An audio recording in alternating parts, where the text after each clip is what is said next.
Robin, for the introductions. Good morning, everyone. Super excited to talk with you all today. The focus of today's session will be on the Reparations Grantmaking Blueprint, which is something that the steering committee, there's a couple of them are here and we'll talk more about later, have been working on for the last year. This blueprint has a goal of moving more money into the reparations movement. And we're going to talk today about what the blueprint looks like and how it'll help move more money into the movement. You'll also see on the tables in front of you that there's two packets, or two documents. One is about the blueprint, and then there's another that's about Liberation Ventures polling work as well. So you can take a look at those and take those home if you're interested.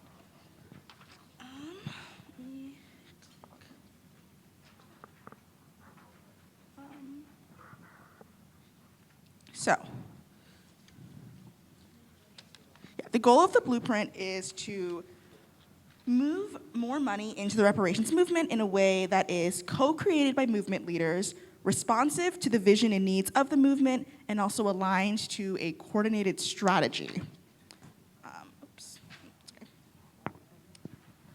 This blueprint was created in a multi-phase process across 3 phases over the last year.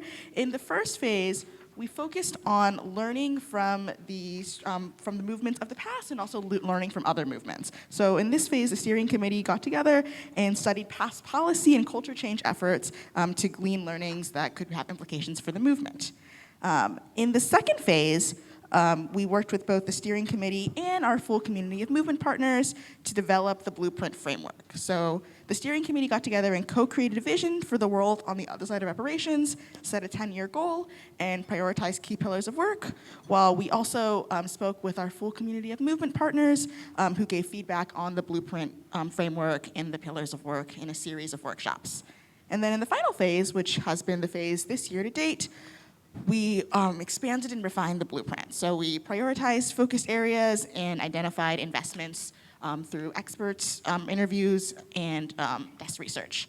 We also held one-on-ones and listening sessions with all of our movement partners to get their perspectives on what would be most critical to invest in.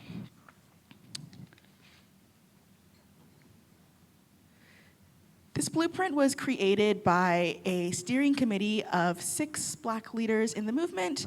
Those leaders are Nicole Carty of the Get Free movement, Robin Simmons of First Repair, Nkechi Taifa of Reparations Education Project, Aria Florant of Liberation Ventures, Colette Watson of Media 2070, and also Dr. Cheryl Grills from the California Reparations Task Force. So the steering committee met regularly in the last year. We also worked with all of our, we worked with our movement partners and held interviews with over 50 different movement partners and experts to really make this feel like a collaborative process. So that's that. And we also, we know that this work does not sit on its own. We stand on the shoulders of so many people and organizations that came before us, so centuries of leadership that have been moving this movement forward. So, people like Belinda Sutton, Marcus Garvey, MLK, Malcolm X, Queen Mother Moore, Reparations Ray Jenkins, and many, many more. And with that, I'm going to pass it to Aria to tell us more about the blueprint. Thanks, Becina. What Becina didn't mention was that she was the lead researcher on this project and really drove so much of the thinking, and in particular synthesis. As we mentioned, we talked to so many people to get their perspectives and ideas for this, and Becina was kind of the node that helped us bring it all together. So to send huge props and flowers to Becina. So one thing that's just really important to know about this blueprint is that it really fortifies existing knowledge that exists sort of in all of our heads across the movement about, what has worked, what has been impactful, not only in the last few years, but in the last few decades in particular.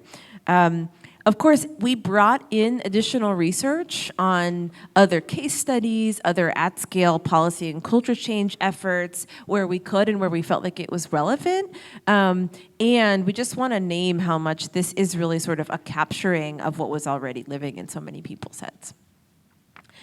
In addition, oh, you're going to keep, got it. In addition, what's really important to know is that this blueprint is for funders. Liberation Ventures, one of our primary roles is to organize donors into this space, to try to move more money into this space.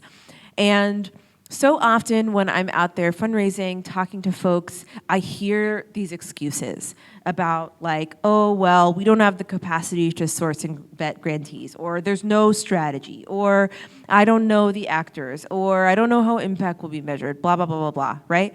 This is literally meant to be like, you have no excuse. It answers all the questions. It does all the work.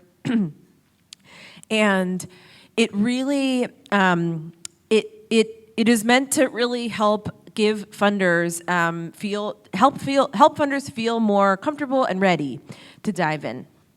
And I also name this because, of course, anyone can use this blueprint if you feel like it would be helpful for you. Like there is no, this will be, we're still figuring out exactly how open it will be because we don't want it to get in the hands of the wrong people. But if you all want it, you can have it, you can use it in whatever way would be helpful for you. We do know that some folks have started to use it, at both sort of movement partners as well as we know that it could help researchers, academics, et cetera, help figure out where to get into the movement. But what's really important to know is that we are not trying to give anyone else your strategy. This is for funders specifically. All right. I should probably keep it moving and go faster, huh? So diving into the blueprint, can we go one back? What is the blueprint? What is the strategy? So it is a 10-year strategy, and the 10-year goal is to make reparations common sense and commonplace. Common sense really means that reparations are seen as the logical and inevitable, urgently needed response to anti-Black harms. And commonplace means that they're being implemented, in particular at the state and local level, but also potentially in private sector or social sector institutions as well. And we would call that like sort of reparative efforts that are happening. You can go to the next slide. So the blueprint has 9 pillars that are all meant to basically ladder up to achieving that goal, that 10-year goal of making reparations common sense and commonplace. So there are 3 high priority pillars. One is state and local reparations. That's why we're here. Another is building the mass movement, and another is narrative change. And so you will see that there are numbers on this slide, but the numbers are actually just for ease of talking about the pillars. There's no actual differentiation between priority, high priority, medium, and low.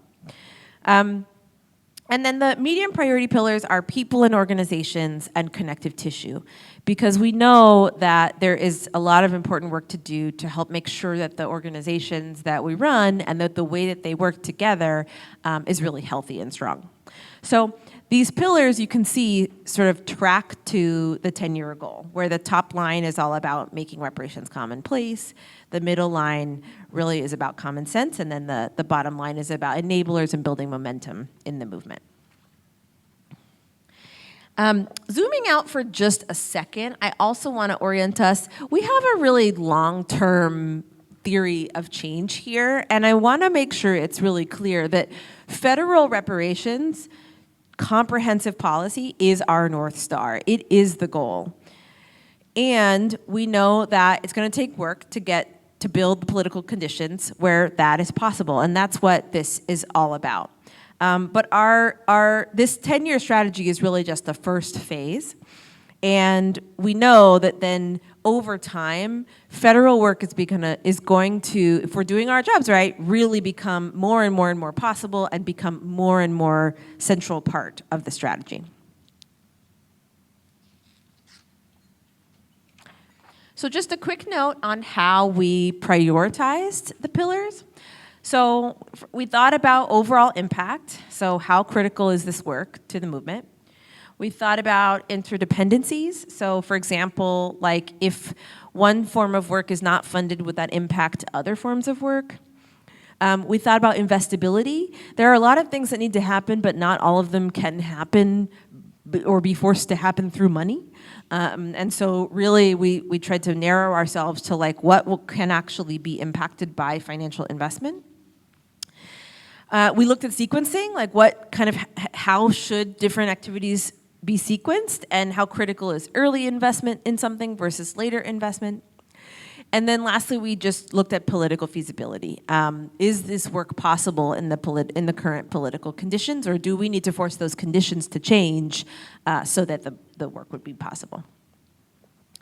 And if you can see in the next slide, basically these priorities are really gonna change over time. We have a, Becina talked about the process we used to develop this blueprint. And I will call out that we did a lot of learning about other political and at-scale political and culture change movements. And a really clear pattern we saw was that they take a real bottom-up strategy. So things come to Washington, not come from Washington. And we are really trying to do the same thing by building a groundswell of support that will then change our priorities toward Washington over time. And then the last thing I'll say is that we have 9 metrics that we are going to be tracking to try to understand how we're making progress on this strategy. And those metrics track also to the common place, common sense, and the momentum. I say this with a grain of salt because we all know how imperfect like kind of tracking metrics can be. And so we will also be really kind of on the lookout, especially in the first few years of like, are these the right metrics? Are there other metrics that we should be tracking? Are there just like forms of impact that we're having that don't fit into this, but that are really important anyway, that we can learn from a different venue? Like we're gonna be really open as we understand kind of how this strategy progresses. And with that, I think I'm passing it over to Robin. Thank you, Aria. So as mentioned, 9 pillars. Of the first noted is state and local reparations. And I've had a lot of time to think about this and speak to many, many of you. Why state and local is important. As a local elected, of course, it was important because it was possible. It was in my purview at the time. But beyond that, most transformative federal policy starts with a local to national approach. And so we have more access, we're more nimble, we're able to lead in policy make more so within our values, and it's just more accessible to us. The impact is more felt, right? It is our neighbors that we are talking about supporting justice and repair for. And that's why state and local is extremely important to the movement. And in developing a criteria for success, just from all of the one-on-ones and site visits that we've been able to have, we have developed tools and benchmarks to understand localities that have success, how they're landing at that success. And one of the most important factors is a champion for reparations, a legislative champion, ideally in elected office that has a voice, that has history of building consensus, has some political savvy, understands the legislative process, one that is able to build community around the thought of reparations is necessary. It's so important that they hold it, prioritize it. They don't have to be a single issue person, but they do have to have a history of fighting for racial justice, and we've been able to find those champions. Those are the communities where we're seeing success. We're seeing real outcomes when it's not only the stakeholders, but also a legislative champion that is advancing the work. In addition to that, it's important that we see communities that have some evidence, at least of equity, and ideally of some form of racial justice and even reparative justice policy making. And under the 5 components of repair, it may not be compensation, but it could be an acknowledgement, an apology, and so on. And so that's going to be a very important factor to indicate success. When we think about some other efforts, like Detroit, Michigan was the first, if not the only still, to successfully pass a ballot initiative for reparations. Of course, that's going to be a key indicator. Also, the government type. Is it a strong mayor? Is it a city manager form of government? Is a home rule city? These are the types of questions that when we go into communities, we need to know so that we can help develop a model that will be successful. And then what's happening in the region? What are the trends? Of course, our South region has more partisan issues and barriers than others of us, but there's still a path forward. And so we like to measure that and understand how we're going to move forward. And then seeing really how collaborative these communities are. Are there institutions? Are there allies that are involved? Are there other levels of government? Is the municipality engaged with the state? Is the congressperson aware of what's happening with the local elected leaders? These are examples of how we can measure success. And particularly back to that form of government, whoever that leader is, if it is a city council, like in Evanston, we have a city manager form of government, the council people have the vote. Our mayor doesn't have a vote, only in the case of a tie. So just making sure you are strategically advocating to the right legislator that has actually the policy-making authority.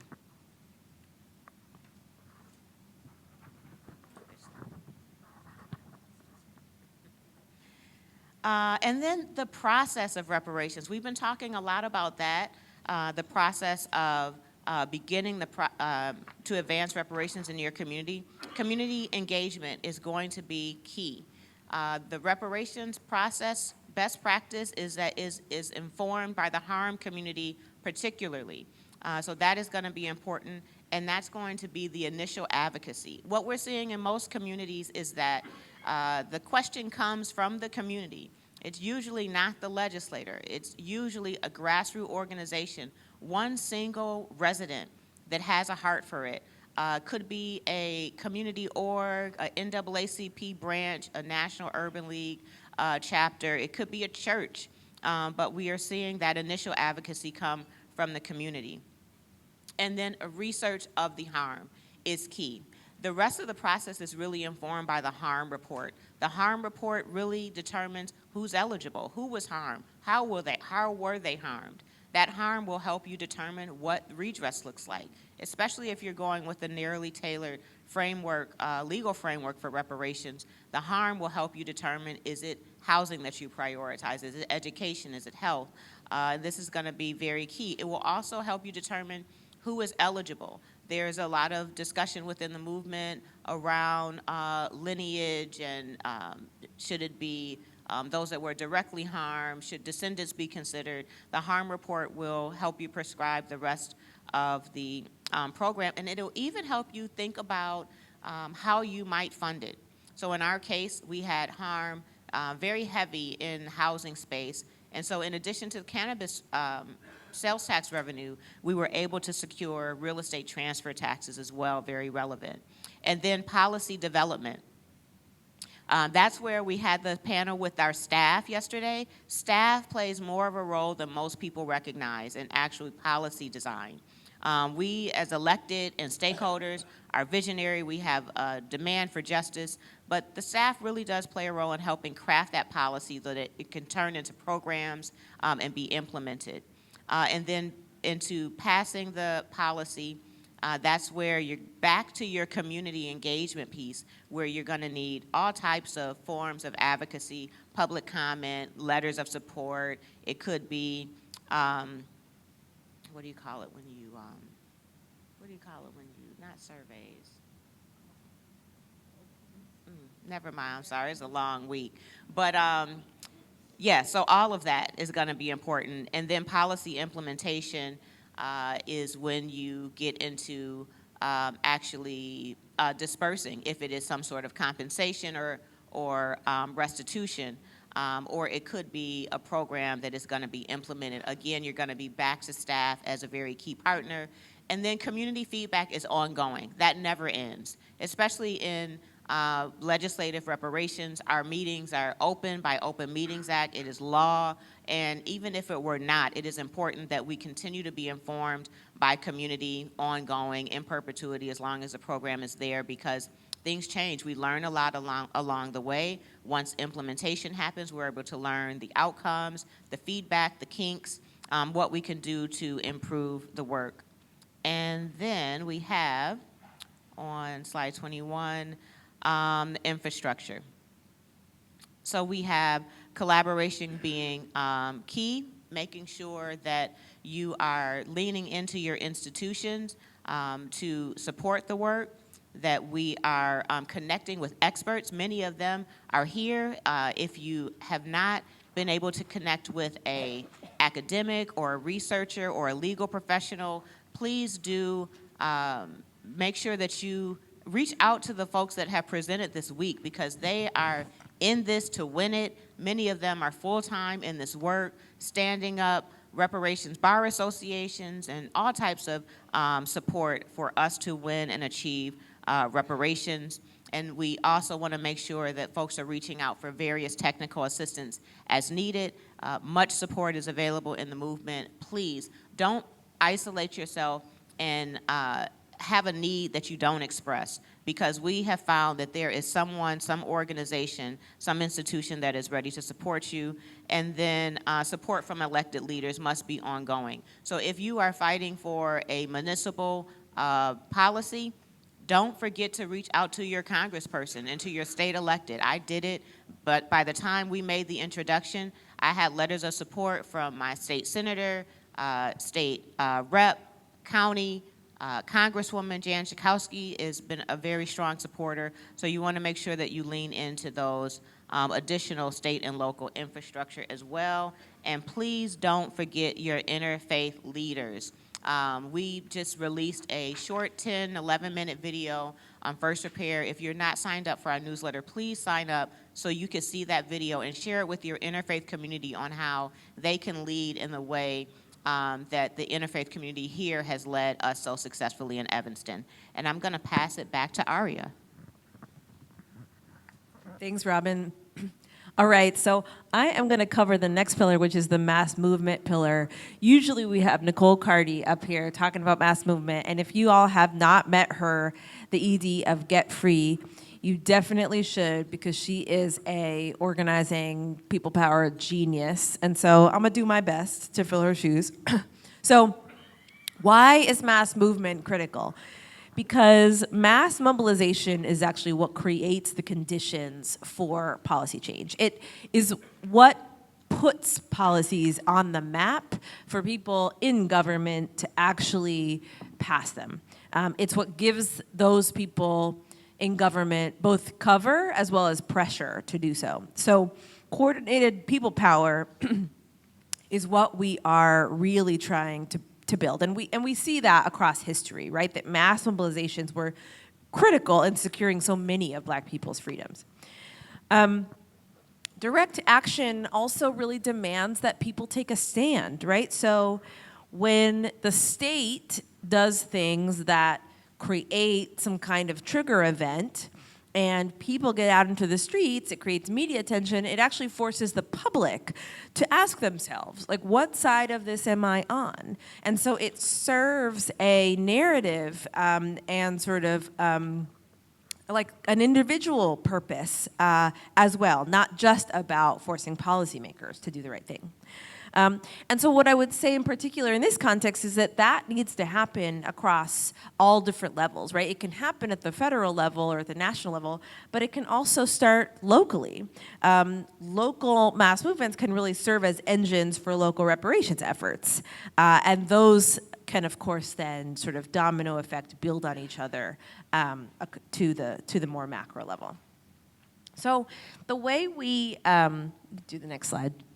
The way we thought about how we will invest in mass movement work is by using a movement cycle diagram by Bill Moyer, and this really shows the progression that movements go through when they're building public support.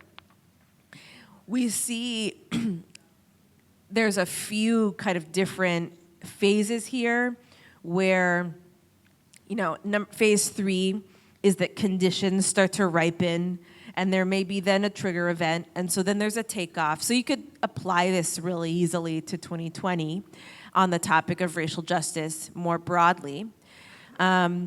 And then actually after the takeoff, there's some disillusionment, right? And it's actually the movement's job to help the public overcome that disillusionment so that we can win the majority of the public for real. And so that it becomes more than just the moment or a few months, but really translates into sustained policy change. So we see the reparations movement as being currently in phase 3, and the goal is to get to phase 6 in the next 10 years. And so there are a number of different forms of investment that are needed for that. And on the next slide, we talk through this.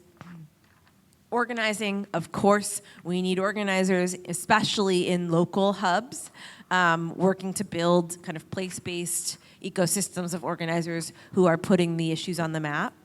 We need media and comms because that's how you actually sort of get the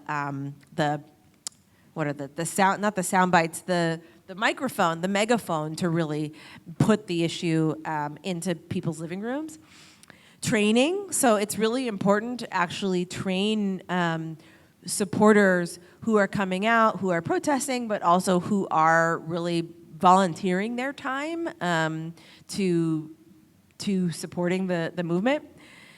Reflection, so some things are gonna work, some things are not, and the best and most effective movements have been ones that can actually step back and say what worked about what we just did and what didn't, and how do we need to learn.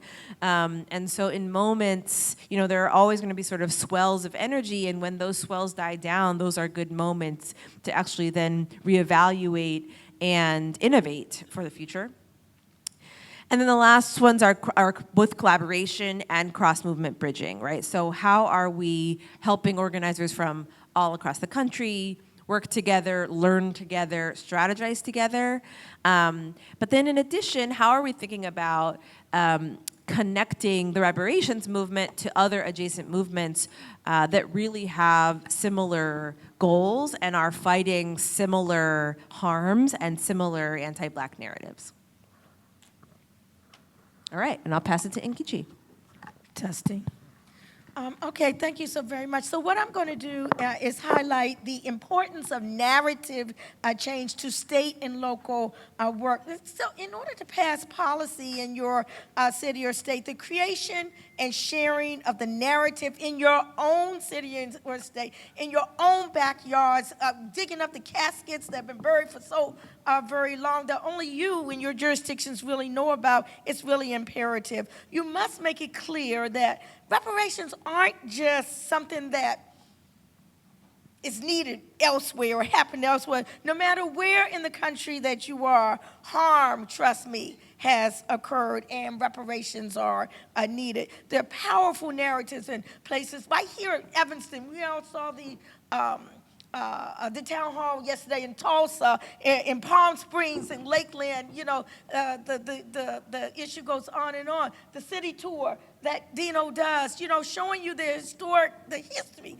You must dig all of that up. You see, narrative is all about changing hearts and minds such that reparations is seen as the logical, inevitable, and urgently needed solution.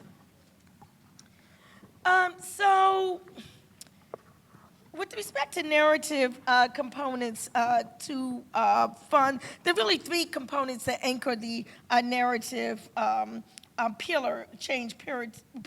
The first one is to create narratives and messages and stories that will activate the base and move persuadables.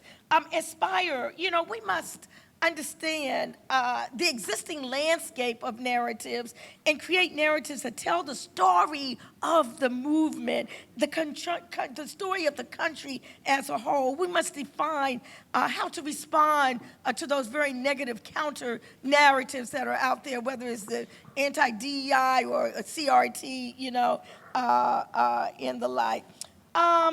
We have to learn. We have to conduct research on the values and beliefs and emotions that drive resistance. The population into groups based on demographics, psychographics, media engagement, and trusted messages. Iterate. We must conduct qualitative and quantitative research and identify the specific messages and formats that most effectively activate our base and move our persuadables. And we must refine messages based on research. And investments in these areas, we need investment in terms of audience research, in terms of message testing, reparations narrative lab, convenings for movement and media experts to learn about messages together.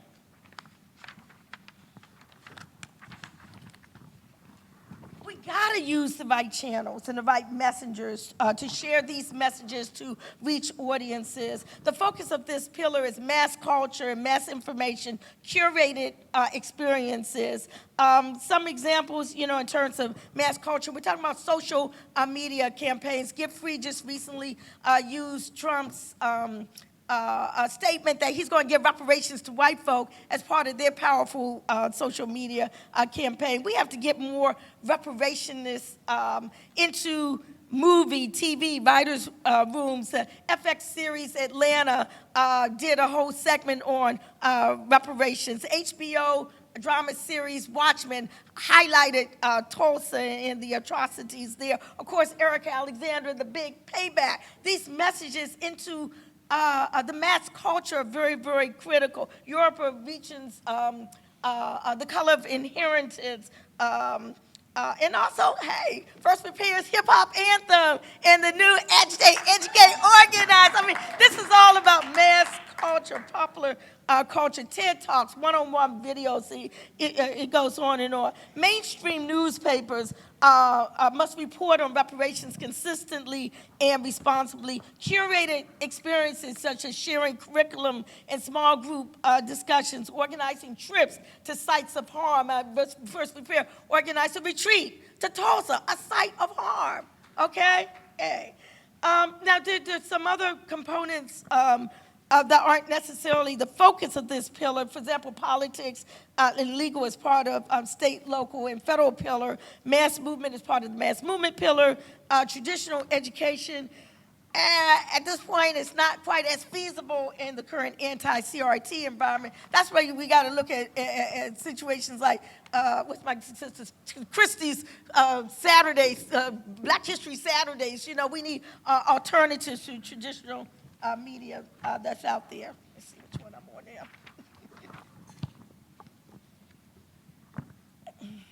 Okay, so this brings us to the second component of narrative, which is broadcast.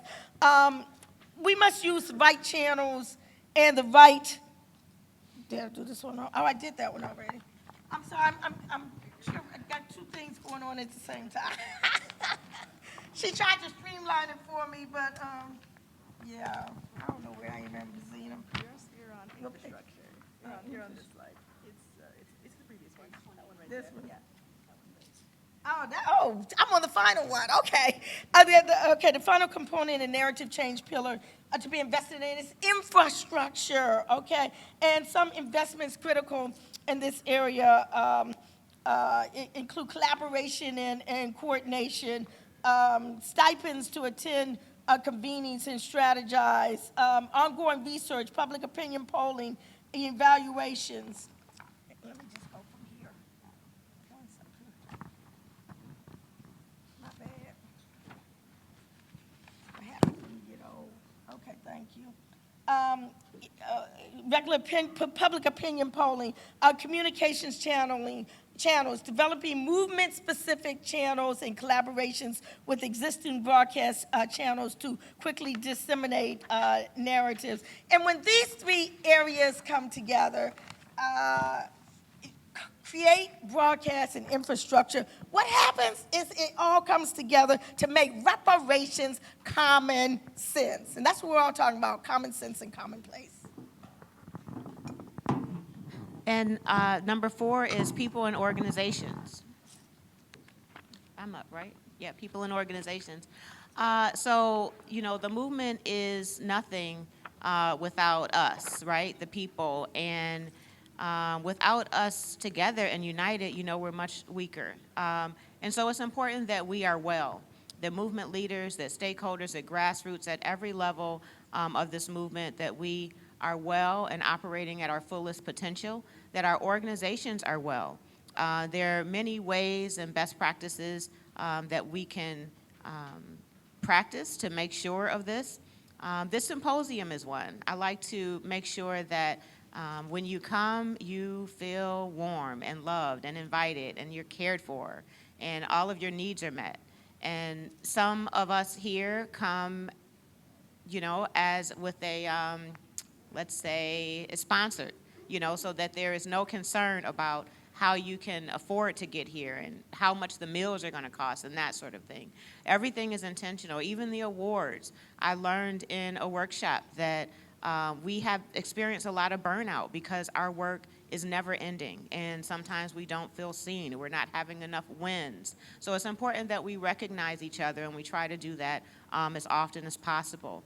Some other best practices are wellness stipends and making sure that we practice self-care. And even here in the invited speakers, that was intentional, making sure that we're caring for ourselves. There were multiple wellness presentations, even Dr. Joy DeGrew and even Nouri Muhammad, both making sure that we are caring for ourselves and our mindsets are well. This is going to be important just physically, mentally, emotionally, spiritually, so that we can show up strong to this work. I mean, we're getting beat up. We have to relive our trauma often when we're defending the case for reparations, and that can be exhausting and traumatizing, and we can experience burnout. So it's important that we love on each other, that we take a break when we need it. I can't name one of us that I haven't spoke to directly that has not been burnout or near burnout at some point. So that's going to be very important for yourself and your colleagues, as well as all of your organizations. So you're definitely going to want to make sure that you are implementing healthy habits and boundaries in your organizations as well. And that pretty much goes to the next slide: strong organizations, healthy and healing and healthy people. You want to be sure that you are not only taking the time that you need, but making sure that that time is extended to those that you work with. And those are some practices that we have. We have wellness stipends at our organization. It was afforded to me as a leader, and I made sure that each of my colleagues also have the same access to wellness stipends, to activate it in any way that they see fit that is a practice of wellness for them. And we hope that you're encouraging your organizations, and if you have the influence to implement it in your own organizations, that you do that. Adequate time off as well is going to be important. And time off with, no explanation, just need the day, wellness, whatever it is, mental health, fatigue, exhaustion. Just please, please, please take care of yourself, because I know I personally have worked myself ill and am working on balance, and I really encourage each of you to do the same.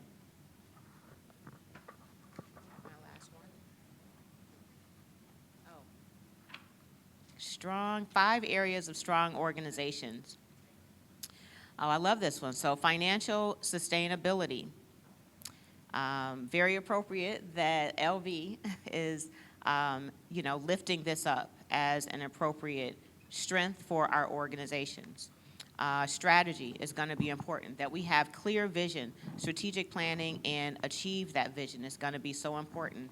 Encouraging everyone to take the time to pause and do your goal setting, reflect on the work that you've done and the work that is ahead of you, and make sure that you're leaning into your partners. Don't try to take everything on yourself. Collaborate as often as possible, and that's really been something that I have practiced.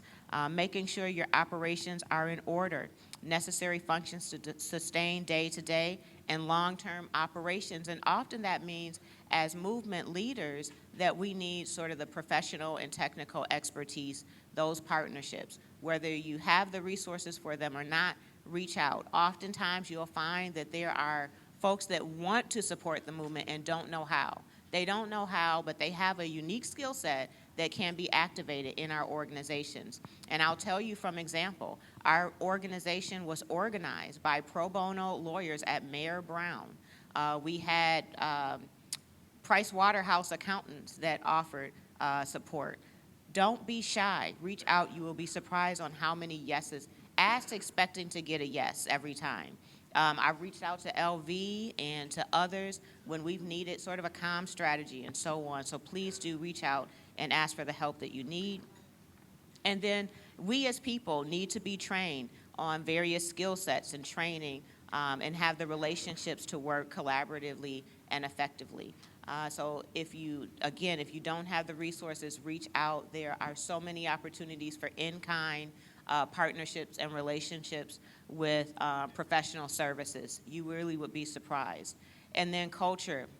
What norms and processes and systems are you promoting in a safe, accountable environment, compassionate working environment?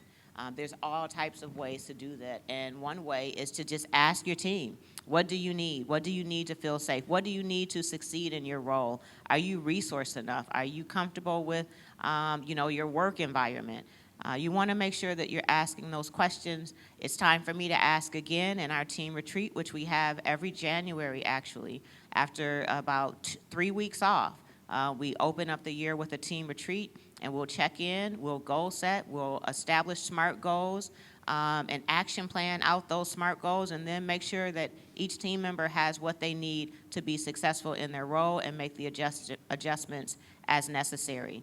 Other examples are living wages are very important. People need to be paid. Everything shouldn't be volunteer.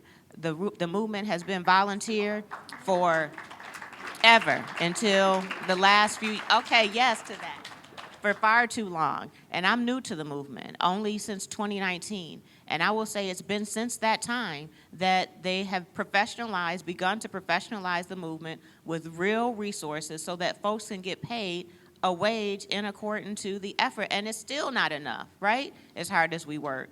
But we certainly should be paid in the way that our colleagues fighting for other justice areas are compensated. And so we want to make sure that that is shared among our staffs and our volunteers. Even our volunteers at First Repair are paid, so that you know.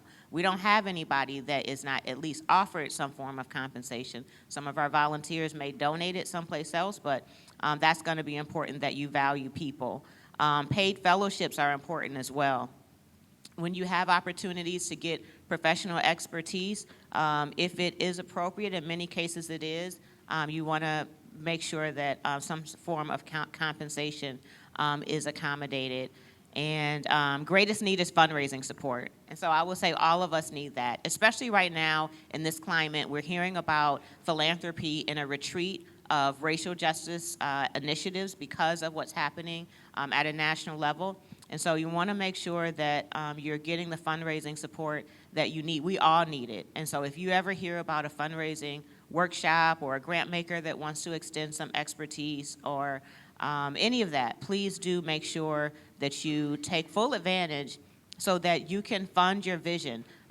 In most of our cases, I'll say in mine, my vision for First Repair and the movement is far, far, far, far bigger than our budget. But, I'm going to keep working to make sure that we get the resources because we have so much momentum that we can build on, and I hope that all of you are doing the same. You go into these meetings and spaces expecting to hear yes, let them know what is needed and why, and it's undeniable. The way that you all work, I've been to everyone's community probably in this room. It is undeniable, and I hope that you are asking for the support that you're deserving of.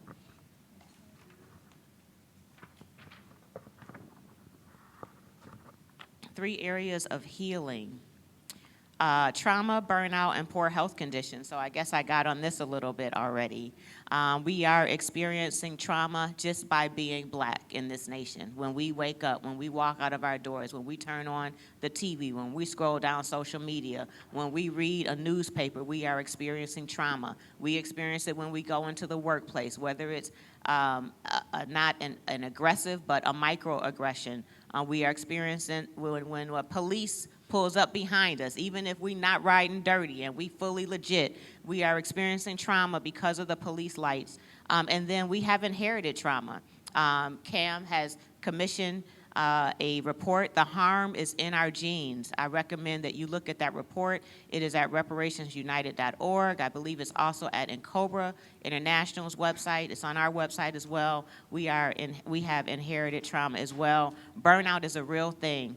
It is a medical thing. It is a clinical matter. It is not, I'm just tired. It is exhaustion and burnout is real. So please do take care of yourself. And then poor health conditions. Minister Nuri, he talked yesterday a lot about how we can take care of ourselves. Our diet, make sure that we're resting, getting the care that we need. Self-care is very different than sometimes the therapy that we need, but I'm recommending that everyone is practicing some form of both. For trauma, there's stipends, organizations that should be providing stipends for trauma, and burnout sabbaticals are a great response for that. Wellness stipends as well, and enhance Black economic and financial self-determination as well. And then in terms of poor health outcomes, stipends for out-of-pocket health care expenses and basic living, pay off medical debt as well. And so these are important, and I'm just so grateful that we have a funder that is speaking to philanthropy broadly about these things so that they know how to better serve and show up for us. Thanks, Robin. So I'll jump in and go as quickly as I can to the close so that we have some time for questions.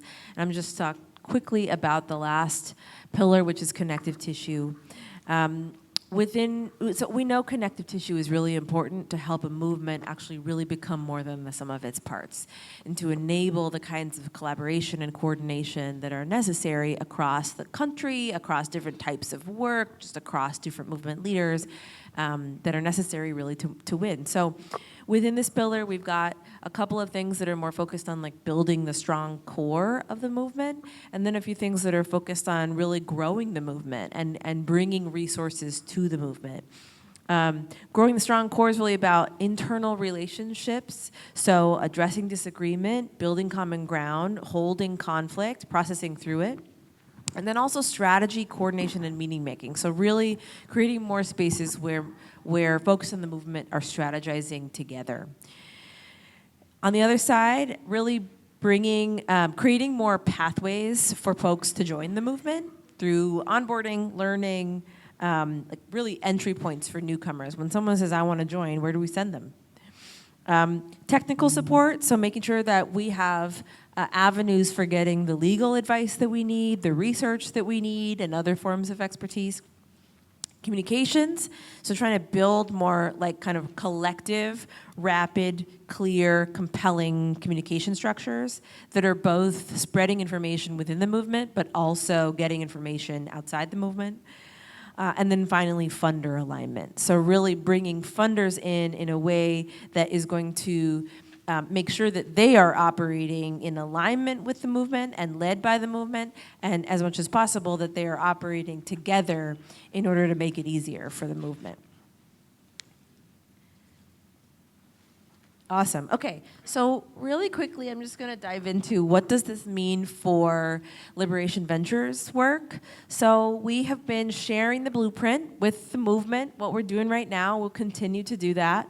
And like I said, it'll live somewhere online. We are sharing this blueprint with funders.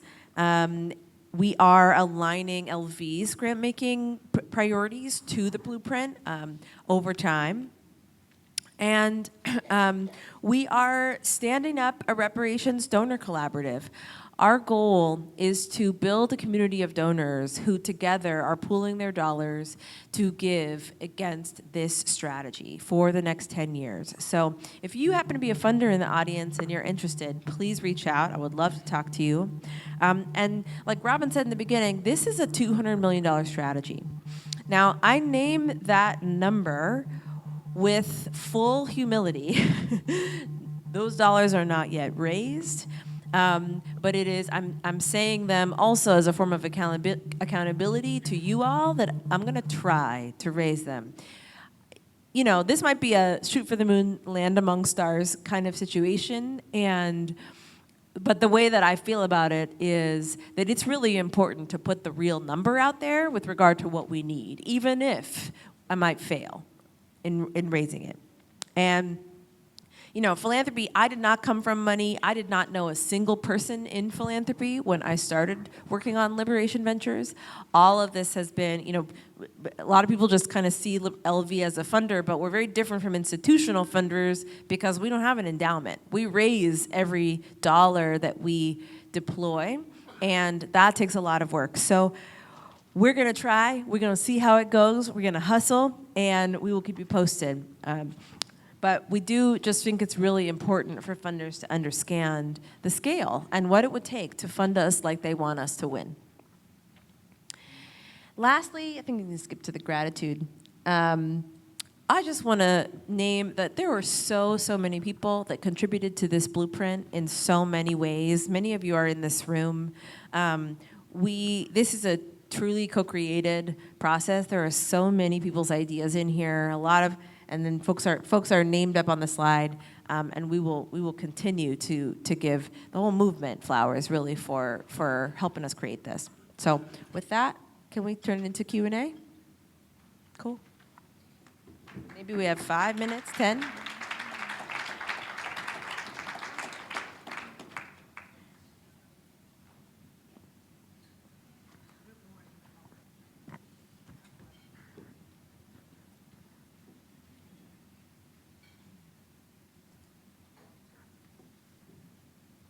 Testing.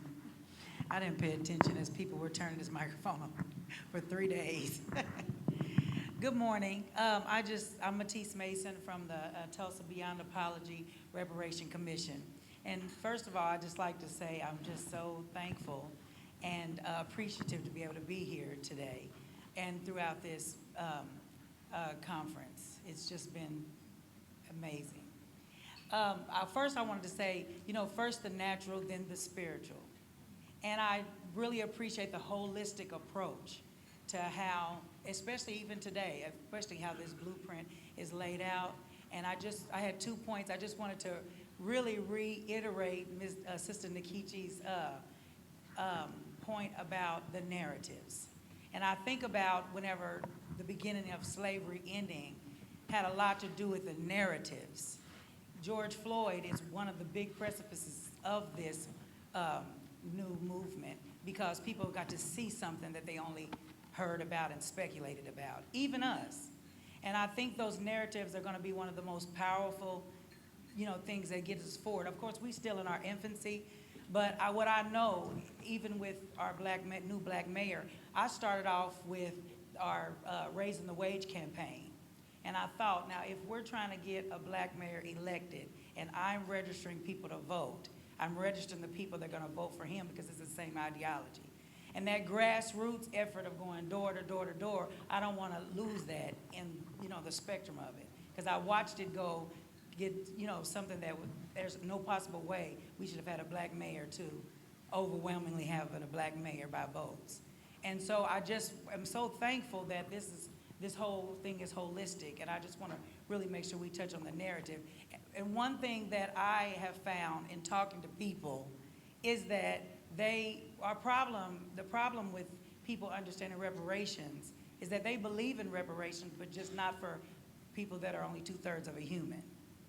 And I think that's what we have to change, that narrative. You know, they are happy to give reparations to Jewish people because it was an atrocity. And when the Japanese were disenfranchised, that was an atrocity. But when they talk about slavery, they say it was an economy. And so, because we were just chattel and we were only 2/3 of a human, that's why those narratives are important. And I just wanted to make sure that we remember that. Thank you. Thank you. Thank you. You guys are doing a phenomenal job.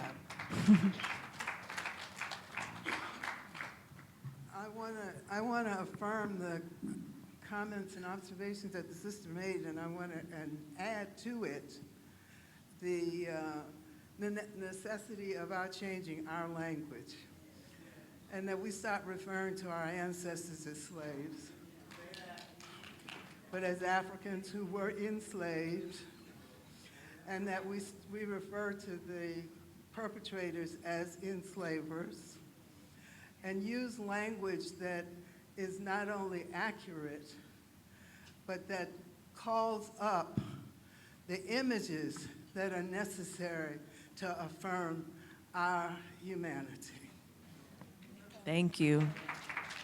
Agreed. Yeah, sir? Yes, in our situation in Detroit, people after voted in Detroit, 82% that they wanted a reparation commission reform, and our city council formed one. And we're in the process of coming up with recommendations. But the issue that we continue to talk about is right now, we're a task force of the city of Detroit. So any recommendations would go to them, and they would have to implement them. And our concern is that there's the same thing in many other cities. People do not trust the government, the city, and the bureaucracy is there so that we could not, if we initiate a program, we don't have any really say-so on how they do it and how long it might take for them to implement that. So it sounds like the things that you're presenting here are for a separate organization outside the city, a nonprofit or a trust fund or something that could do the fundraising. Like we couldn't raise funds for our group because it would all go to the city, and the city would have a decision to make. So I wonder how you address that when you're helping others under a city government in trying to raise monies and other things like that. So, you want to go, Aria? I'll just go really quickly just to clarify. Yeah, so this strategy is meant to raise money that then we would deploy to groups on the ground, for example, in Detroit, who are pushing the city of Detroit to implement the policy, or groups on the ground who are doing research on what the policy should be, or groups on the ground doing something else. That's kind of how this plays into it, but I'll pass back to you. Yeah, just to add to Aria's point, that is exactly right. There must be some orgs in Detroit that can support your work, and are supporting and have supported your work. And that's who this grant making is for. And in many cases, foundations actually don't fund government bodies, period. And so, you know, like Evanston has the RSAE, Asheville has the Reparations Stakeholder Authority of Asheville now. Other communities like Tulsa has the Black Wall Street Chambers. There are community-led organizations that are being stood up or either resourced if they're existing to advance this work. And we could talk about that more, but that's the intention, that is for the community and the grassroots organizations.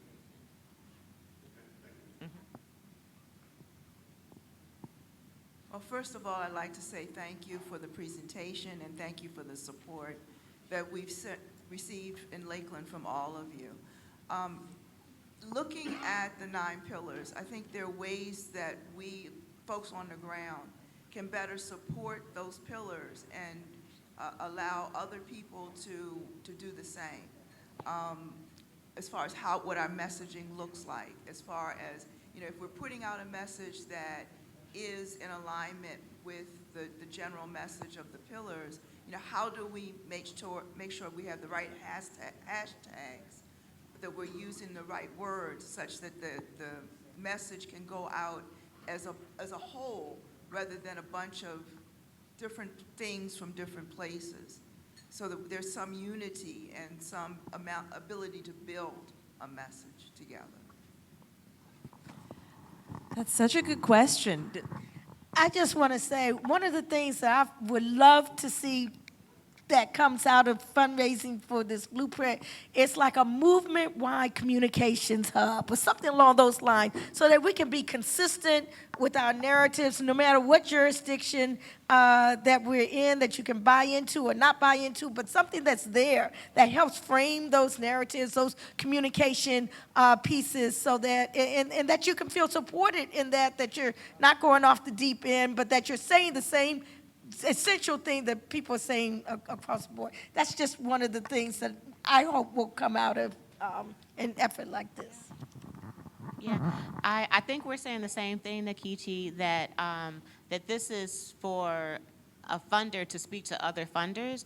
I think that we need to translate this for the movement in a way that the language is appropriate in the conversation in that it's a different conversation between a grantee and a grantor versus peer-to-peer. And so I think that's some continued work that needs to happen with this blueprint, sort of a toolkit for the grantee, prospective grantee, to be able to use it as a tool in an appropriate fashion. Because I'll tell you, I didn't have any experience with fundraising or grant making or a grant application or all of that. And there's still a lot of learning that needs to happen even in this room as we prepare ourselves for that process. Even if it is an invitation, there still is a grant process that you have to go through. So that, I guess I'm recommending it on the fly, Becina and Aria, that there is some support there, even to be able to respond to grant invitations. Yeah, noted. How are we doing on time? Oh, are we over time? We're at time. Okay. Okay. Thank you all so much. We'll be around. If you have more questions, feel free to come and talk to us. Thank you all so much.